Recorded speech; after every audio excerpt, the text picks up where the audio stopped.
생각도 행동도 많이 질병 때문에 위축되어 계시죠? 지나갈 겁니다. 분명 지나갈 것이고 잘 또 감당할 수 있기를 바랍니다. 오늘부터는 하박국서를 몇 주에 걸쳐 진행을 할 겁니다. 석 장에 걸친 짧은 책이기 때문에 이렇게 길게 걸리지는 않을 듯 싶어요. 하박국이라는 말은 팔을 벌려서 앉다라는 뜻입니다. 굉장히 이름 자체가 아주 포근한 이름이면서 앉는 동시에 또 이면적 의미가 있는데, 팔을 벌려 앉다, 그리고 앉고 씨름하다. 그러니까 그 시대와 그 시대의 눈물과 고통을 끌어안고 같이 고민하고 같이 씨름하는 그런 따뜻한 정서의 선지자입니다. 이 시대에 동시대에 활동했던 유명한 선지자가 누구냐 하면 예레미야라는 선지자예요. 아시는 대로 예레미야는 참 눈물이 많았던 눈물의 선지자로 유명합니다. 왜냐하면 그가 맡았던 시대적 책임 때문입니다.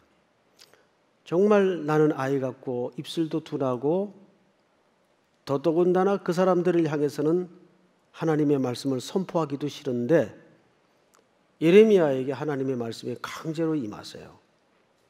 그리고 너는 가서 이 말씀을 전하라.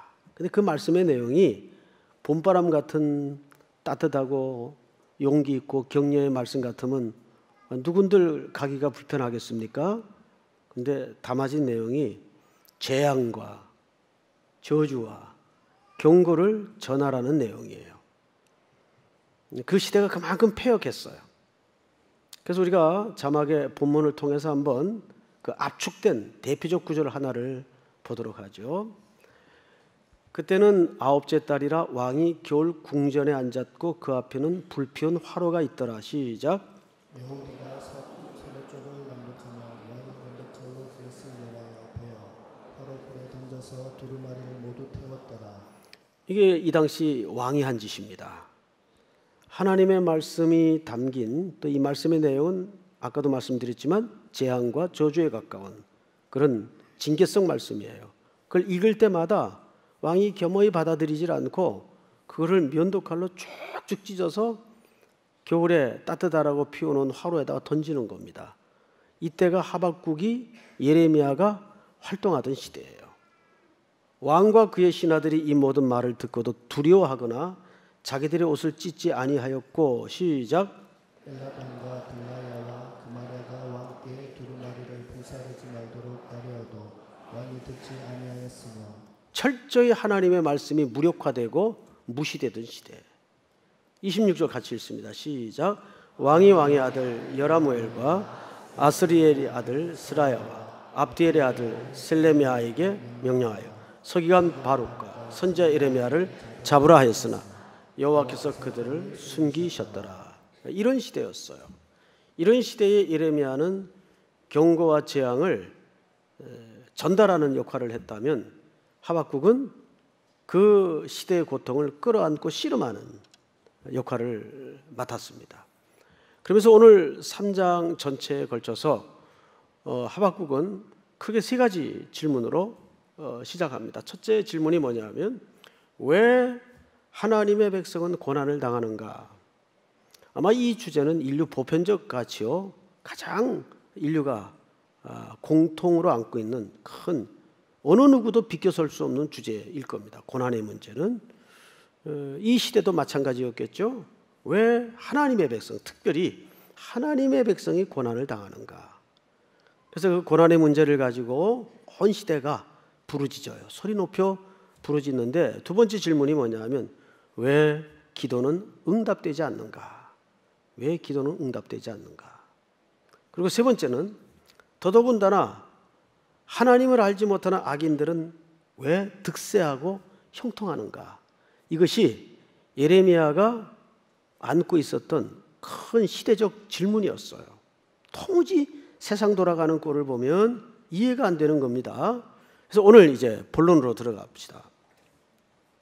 선지자 하박국이 묵시로 받은 경고라 그랬어요. 여러분 여기 묵시로 계시의 형태로 받은 뭐라 그랬죠? 경고. 이 경고라는 말을 우리말 번역보다는 그 히브리 원문이 갖고 있는 의도대로 좀 더 해집고 들어가면 이런 뜻입니다. 무겁다 그 뜻입니다. 무거운 묵시예요. 자, 그럼 무겁다라는 개념 속에는 어떤 전제가 감춰져 있을 것 같습니까? 무겁다. 그럼에도 불구하고 이 말씀은 받들어 올려져야 된다라는 뜻이에요. 이 말씀은 무거운 말씀이에요. 늘 선지자들은 시대 앞에 그런 무거운 말씀을 받았습니다. 캠벨 몰간이라는 유명한 강의 왕자가 있습니다. 그분이 이런 이야기를 해요. 믿음이란 뭐냐? 믿음의 사람이란 어떻게 정의하는 것이냐? 모든 문제를 하나님과 마주 앉는 사람이다. 믿음이란 꼭 견뎌내고 극복하고 이겨내고 그래서 승리를 일궈내는 것만 믿음의 행위는 아니라는 거죠. 정말 믿음의 사람이라는 것은 모든 대소사의 문제를 하나님과 마주 앉는 사람이에요. 그게 바로 믿음의 행위예요. 그래서 우리는 1년에 정기적으로 2차례에 걸쳐 여름 겨울 선교를 앞두고 늘 하나님과 특별히 대면하는 시간을 특세라는 이름으로 준비하지 않습니까? 그런 시간을 갖자는 거죠. 지금 어쩌면 하박국 선지자가 살던 시대나 우리가 직면한 이 시대는 그런 시대일지 모릅니다. 정말 지금이야말로 하나님과 마주 앉아야 하는 시간. 동의하십니까? 네. 지금이야말로. 지금 질병도 질병이지만 못지않게 심각한 문제가 가뭄이에요. 온 나라가 말랐어요. 이게 참 징조가 안 좋아요. 이게 이제 우리가 눈으로 느껴지고 보여지는 것들입니다. 근데 결국 그것이 어느 시대든 하나님 백성들의 공통 고민이었어요. 하박국도 뭘 봅니다. 2절을 볼까요? 여호와여 내가 부르짖어도 주께서 듣지 아니하시니 어느 때까지리이까? 내가 강포로 말미암아 외쳐도 주께서 구원하지 아니하시니이다. 자, 여기 강포라는 단어가 등장을 하죠.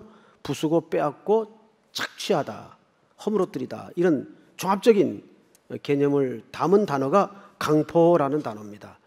그런데 3장이라는 짧은 선지서지만은 강포라는 단어가 유독 많이 등장을 합니다. 그것은 그 시대가 어떤 시대인가를 아이콘화하는 정형적인 단어예요. 강포. 그 시대가 강포의 시대예요. 그래서 하박국 선지자가 뭘 봅니다. 3절. 어찌하여 내게 죄악을 보게 하시며 패역을 눈으로 보게 하시나이까? 겁탈과 강포가 내 앞에 있고 변론과 분쟁이 일어났나이다. 자, 앞을 좀 보실까요? 지금 첫 번째 모티브가 선지자가 그 시대의 어떤 그림을 봤어요. 6가지 부분으로 설명을 했는데 사실 이거를 우리는 강포라는 이름으로 하나로 묶은 겁니다. 이 6가지가 뭐냐 하면 죄악, 패역, 겁탈, 강포, 변론, 분쟁. 이게 누가 본 거라고요? 하박국 선지자가 본 거예요.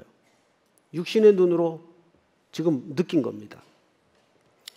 여러분들도 일상의 현장으로 들어가면 캠퍼스에서든 직장에서든 일상에서든 이 시대의 모순과 부당함 그리고 허무 이런 걸 지금 보는 게 있어요.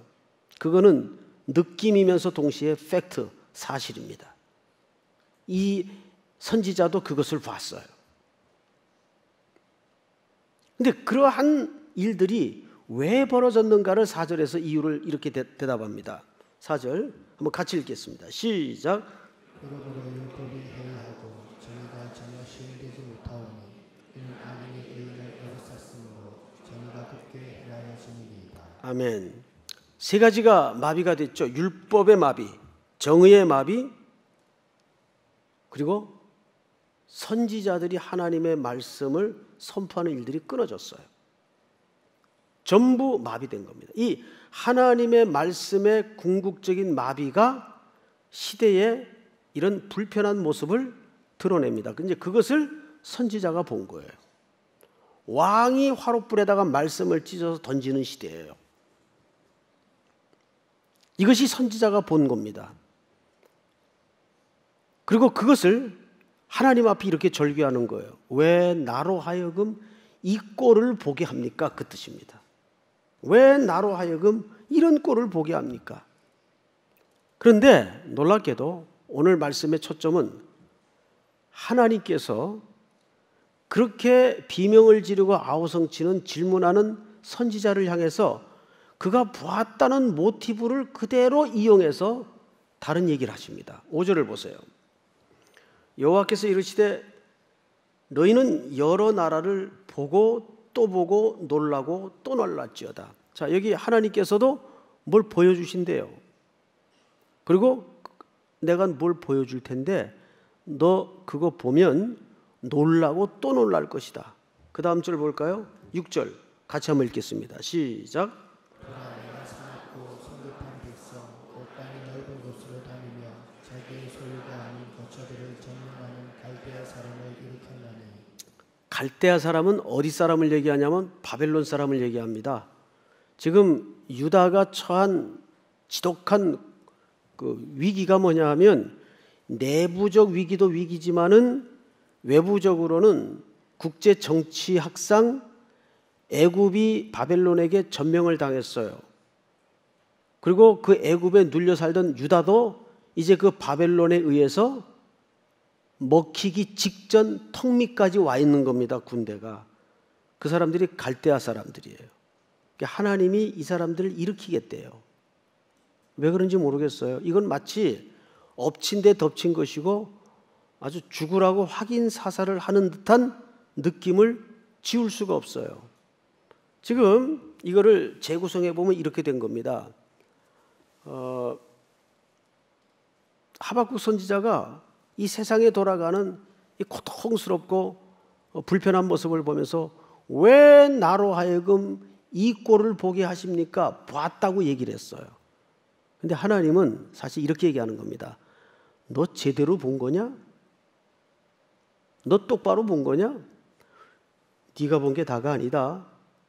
내가 지금부터 보여줄 게 있는데 너 그거 보면 놀라고 또 놀랄 것이다. 이런 겁니다. 그러니까 여기에 두 가지 이유가 있어요. 첫째, 네가 본 게 다가 아니다. 둘째는 그 네가 본 것 이면에 하나님의 계획과 역사를 봐야 된다 그 뜻이에요. 우리가 이제 살아가면서 많은 걸 보고 느끼고 살지 않습니까?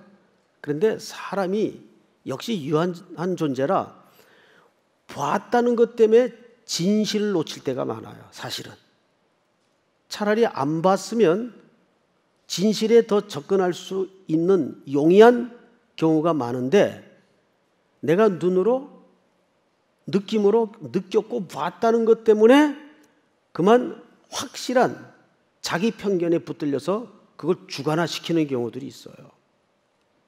제가 얼마 전에 야구장을 갔어요. 목동 경기장을 갔는데 그 넥센하고 한화하고 경기를 한다 그래서 갔죠. 그러면 이제 보통 앞에 그 국민의례를 합니다. 애국가가 흘러나와요. 그럼 이제 먹다가 또 잡담하다가 다 일어서지 않습니까? 저희들도 이제 다 일어섰죠. 애국가가 흘러나와요. 근데 옆에 바로 제 옆자리인데 초딩 하나가 안 일어서는 거예요. 그래서 제가 강렬한 눈빛으로 이렇게 째려봤어요. 너 학교에서 그런 거 다 배웠을 텐데 왜 안 일어나냐? 그냥 입 밖으로 얘기를 좀 해주고 싶지만 그냥 쳐다만 봤어요. 굉장히 압박을 좀 줬죠. 끝까지 안 일어나요. 국민의례는 다 끝났어요. 뭐 순식간에 짧으니까. 그러면 계속 저는 걔한테 신경이 거슬렸어요. 끝나자마자 바로 뭐 과자만 주워 먹고 그러더라고요.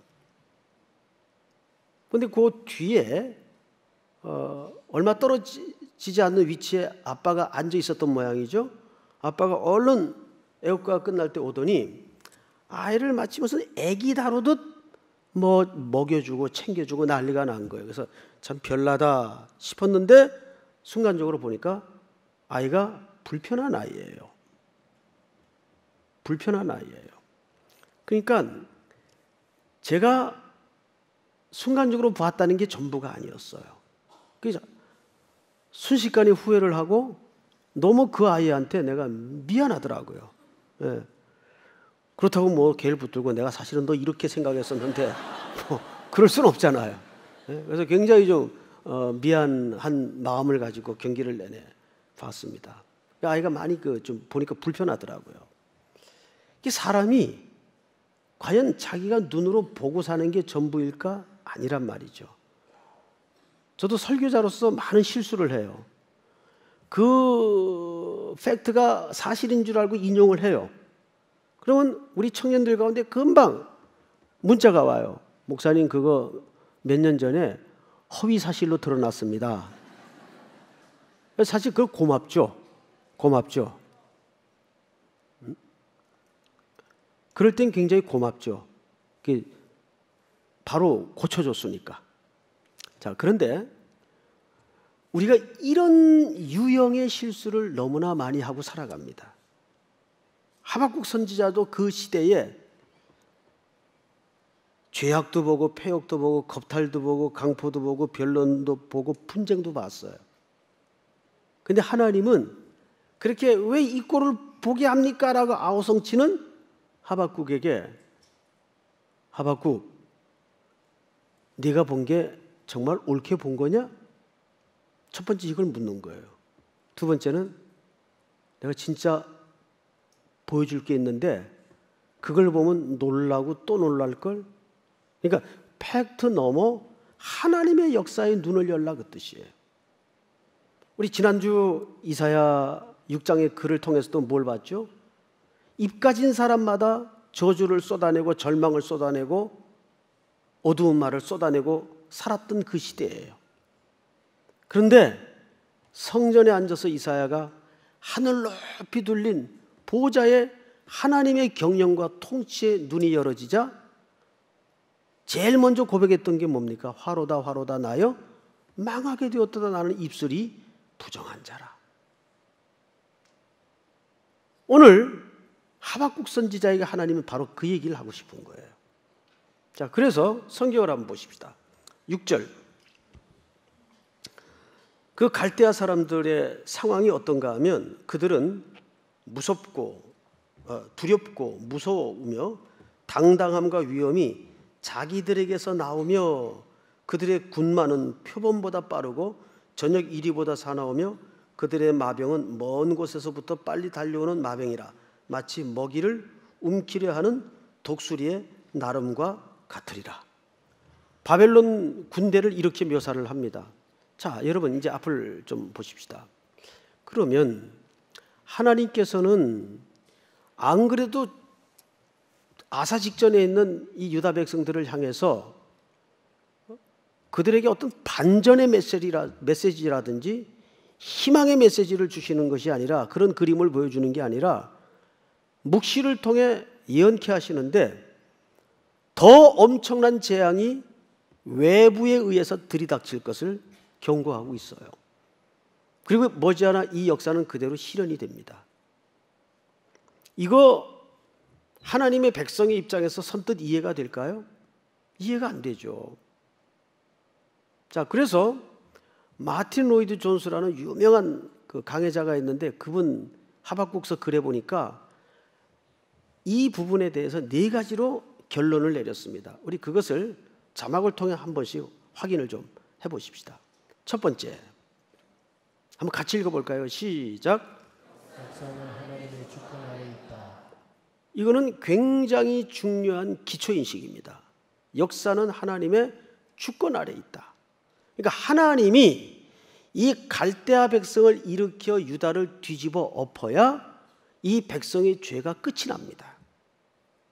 그러지 않고는 방법이 없기 때문에 하나님께서 놀랍게도 당대 최고의 열강을 이 조그만 미미한 존재에 불과한 유다를 위해서 사용하신다는 거예요. 그런 거 보면 하나님의 역사는, 인류의 역사는 결국은 구원 역사입니다. 뭐 G2가 형성이 되고 달러세가 어떻고 위안화가 어떻고 경제는 열강 중심으로 돌아가는 것 같지만, 세계 정치는 열강을 중심으로 움직여지고 재편되는 것 같지만, 그 주권이 누구 손에 있어요? 하나님 손에 있다는 거예요. 뭘 위해서? 하나님의 구원 역사를 위해서. 우리가 이렇게 겹겹이 고난과 피눈물 나는 역사가 연이어 들이닥칠 때일수록 어디에 초점을 맞춰야 되냐면, 그 나타난 현실, 보이는 현실에만 초점을 맞추지 말고 그 너머 더 큰 하나님의 경영에 눈이 열어질 때 우리는 담대해질 수가 있어요. 두 번째 같이 한번 읽어볼까요? 시작. 역사는 하나님의 계획 아래 있다. 그렇습니다. 우리 11절을 한번 보십시다. 그들은 자기들의 힘을 자기들의 신으로 삼는 자들이라 이에 바람같이 급히 몰아 지나치게 행하여 범죄하리라. 그러니까 바벨론, 즉 갈대아 사람들이 일어나서 유다를 침략하는 것도 지금 누가 이 민족을 도구로 쓰는 겁니까?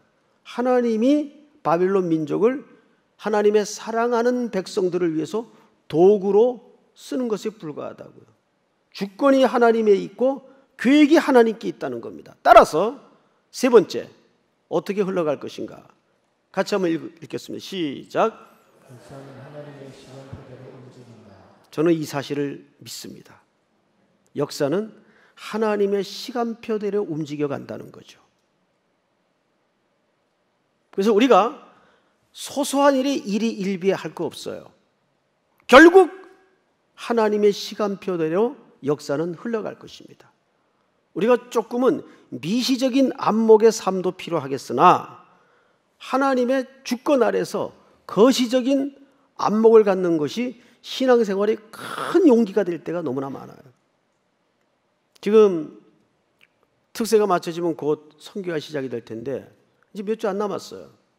그런데 지금 전염병이 온 전국을 휘감고 있습니다. 동남아 일대나 세계 각국에서는 한국 사람들 오면 지금 격리를 시키는 판이에요. 그런데 전세기 띄워서 몇백 명씩 지금 선교를 나가야 돼요.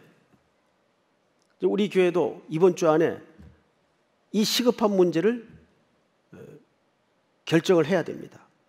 부분적으로 갈 것이냐, 전면 취소를 할 것이냐, 그냥 무작정 갈 것이냐, 여러 가지 각도를 놓고 여기에는 또 지불해야 될 손실, 또 바꿔야 되는 스케줄, 여러 복잡한 게 얽혀 있어요.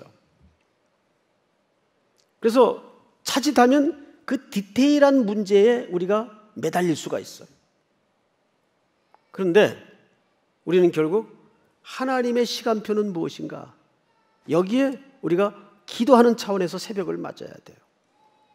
그래서 거기서 하나님이 주권을 보고 하나님이 경영하심을 보는 거죠.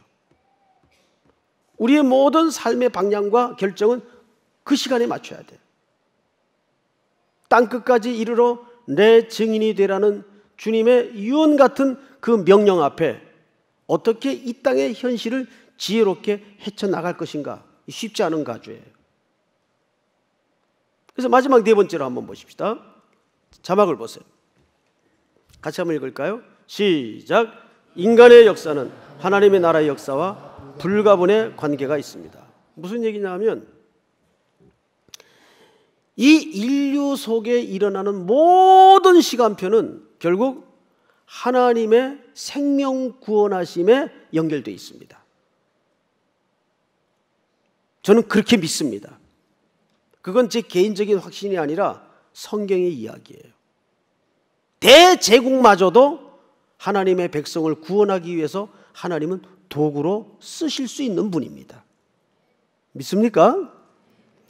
이 하나님의 경영하심에 눈뜨게 될 때 하박국 선지자는 상황은 변하지 않더라도 한 노래로 이 책을 마칠 수 있었습니다. 우리 하박국서 3장을 한번 열어볼까요?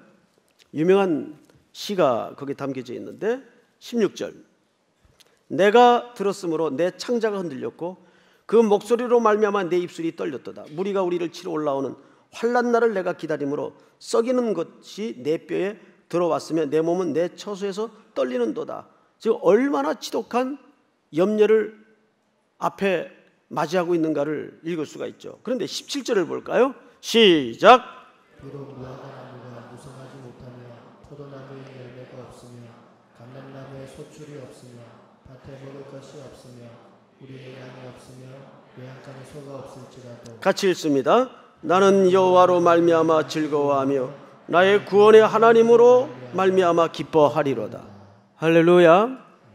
이것이 하박국 선지자가 결국 하나님 앞에 고백하지 않을 수 없었던 가슴에서 북받쳐 오르는 하나님을 향한 기쁨이고 노래였어요.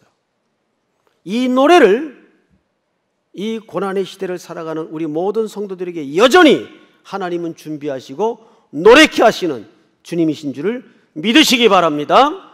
우리 다 일어나십시다. 나의 백성이 다 겸비하여 내게 기도하며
하소서. 이 나라 주의 것 되게 하소서. 주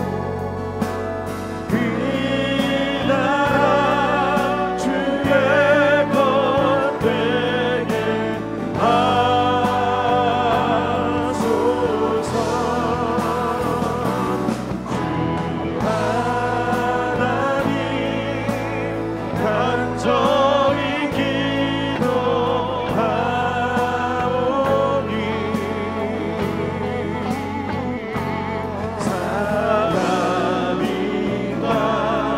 새롭게 하소서.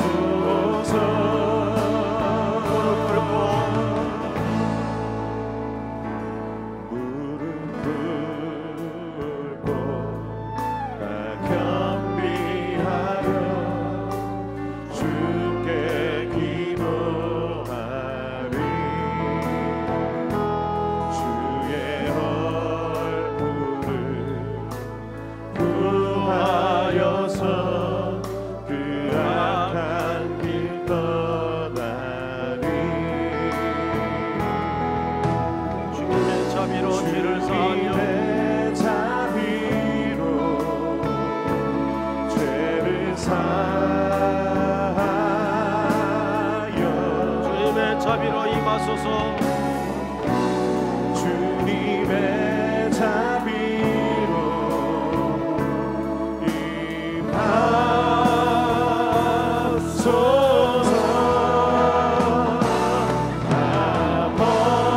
아버지여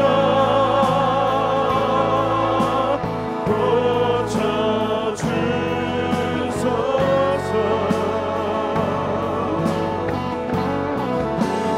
이 나라 주의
감고 서진 채로 기도합시다.